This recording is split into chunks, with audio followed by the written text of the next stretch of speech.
Assalamualaikum, jumpa lagi dengan saya Dewi Rohma di channel YouTube saya. Di sini saya akan lanjutkan sharing tentang perjalanan hidup saya, pengalaman saya, dan hikmah-hikmah yang saya dapatkan selama saya tinggal berpindah-pindah di 4 kota. Juga di sini saya akan sharing terkait tentang aktivitas saya di bidang kesehatan mental. Support channel ini ya, subscribe untuk terus mendapatkan notifikasi, cerita-cerita seru, insight-insight baru dari apa yang saya sharingkan. Kadang lugu itu perlu. Biar apa? Biar berpikirnya tidak terlalu rumit.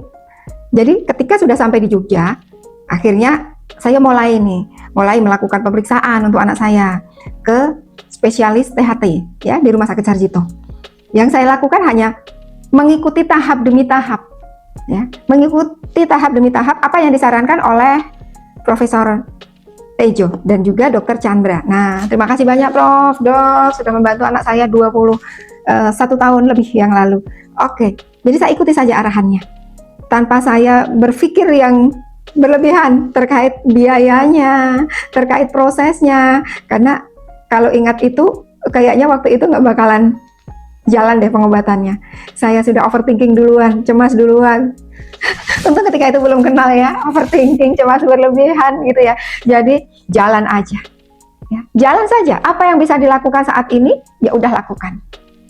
Bahkan progres 1% pun sudah itu alhamdulillah.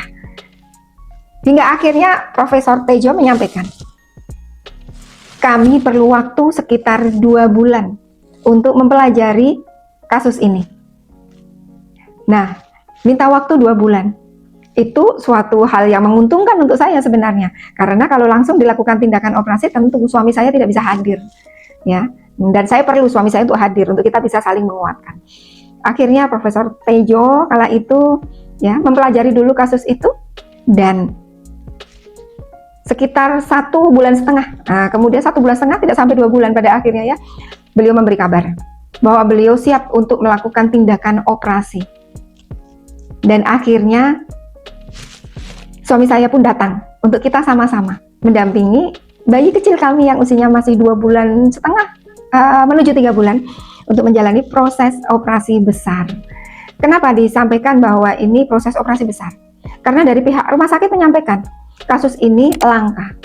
Bahkan saya baru menemukan kasus seperti ini ya, satu-satunya di dunia dengan kondisi pernafasan yang tidak baik-baik saja, tapi berhasil bertahan.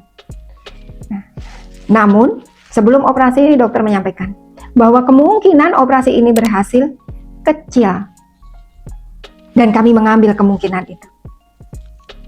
Karena daripada dibiarkan justru kemungkinan yang jauh lebih buruk bisa terjadi. Lebih baik kami mengambil, biarpun 1% kemungkinan baik kami ambil. Proses itu pun selesai. Memang benar-benar membutuhkan waktu yang lama. Saya ingat sekali, anak saya masuk ke ruang operasi pukul 8 lewat dan keluar dari ruang operasi pukul 5. Dan tahu nggak, kata dokter, selama proses operasi, fisik anak saya sangat fit, ya, tidak terjadi pendarahan yang hebat. Dan begitu tersadar pun, anak saya langsung menangis. Wah, bisa dibayangkan ya, itu suatu kebahagiaan, rasa lega yang luar biasa. Akhirnya berhasil. Dan saya ingat sekali berita tentang proses operasi anak saya waktu itu sampai sempat muncul di Cakrawala ANTV ya, di Cakrawala ANTV beritanya. Nah, singkat cerita akhirnya pengobatan sampai sekitar 3 bulan, sekitar 3 bulan ya, pengobatan sekitar 3 bulan, akhirnya bisa bernafas dengan normal selayaknya anak-anak yang lain, bayi yang lain. Kemudian di hari terakhir kami kontrol ya, nah, karena sudah diizinkan untuk pulang, kami memberanikan diri untuk bertanya pada Profesor Tejo ya, ketika konsultasi, Prof, biayanya berapa ya Prof? Padahal dijawab 1 juta, 2 juta pun nggak ada uang. Ya, kami sudah bersepakat nih, kalau memang biayanya besar, maka mungkin saya akan tinggal di rumah sakit, terserahlah mau kerja apa saja sudah saya jalani. Ya, yang penting anak saya bisa selamat dulu, anak saya bisa melakukan pengobatan dulu. Sedangkan suami, ya, dia harus kembali karena dia punya pekerjaan di Makassar. Ketika operasi pun tidak ada dana tersedia, ya secukupnya untuk hari-hari aja, sekedar beberapa ratus ribu. Kemudian Profesor Tejo menjelaskan panjang lebar tentang kondisi anak kami, dan itu pun menjadi sebuah pencapaian untuk rumah sakit. Akhirnya berhasil melakukan tindakan operasi ini, dan anaknya atau pasiennya selamat. Kemudian saya ingat sekali, ya, Profesor menyampaikan ketika itu, apakah berkenan apabila anaknya dijadikan penelitian, ya, di Fakultas Kedokteran UGM ketika itu. Kemudian saya silakan Prof, jika itu memang bermanfaat untuk dunia kesehatan.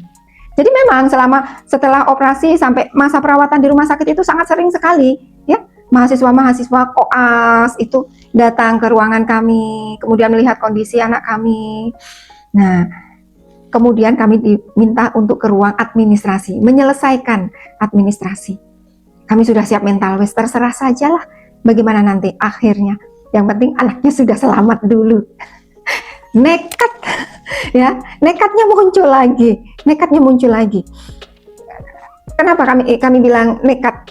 Nah, kenekatannya, tekadnya muncul lagi. Karena kami sudah tahu di awal, meskipun suami saya mendapatkan asuransi kesehatan dari kantornya, namun dengan kondisi anak saya yang dia mengalami kekurangan secara fisik dari lahir, itu tidak ditanggung. Ya, jadi kami harus sudah siap dengan itu semua.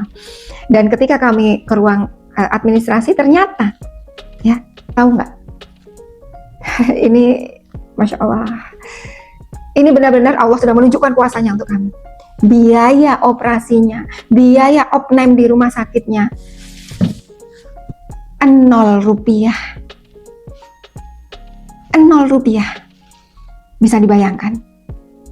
Sedangkan untuk operasi-operasi besar seperti itu biasanya sampai ratusan juta. Ini 0 rupiah. Dan kami hanya perlu membeli obat antibiotik yang memang tidak ada di rumah sakit itu. Nah, poin apa yang kami dapatkan di sini? Ini pelajaran sangat berharga untuk kami. Bahwa bersama kesulitan ada kemudahan. Bersama kesulitan ada kemudahan. Bukan setelah kesulitan ada kemudahan, tapi bersama kesulitan ada kemudahan. Kami mungkin mendapatkan kesulitan dengan kondisi anak kami seperti itu. Seolah-olah pintunya tertutup.